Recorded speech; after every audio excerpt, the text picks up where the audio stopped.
Hi guys, today we will talk about how to turn on this sign or know how you can do that on your Twitter app. So all you have to do to just go up here, you click here on this picture here on up, then it's going to show for us window like this. So then you just go down, you click here on settings and support, then you click here on settings and privacy here, and it's going to take you here in this window.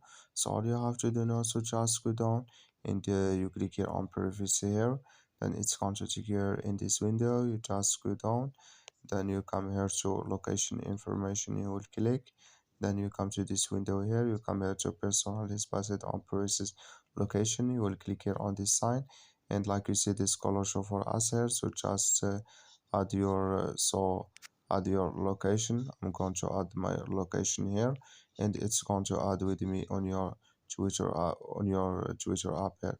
So that's all you have to do. Thank you for your watching. Don't forget to support us by liking and subscribe.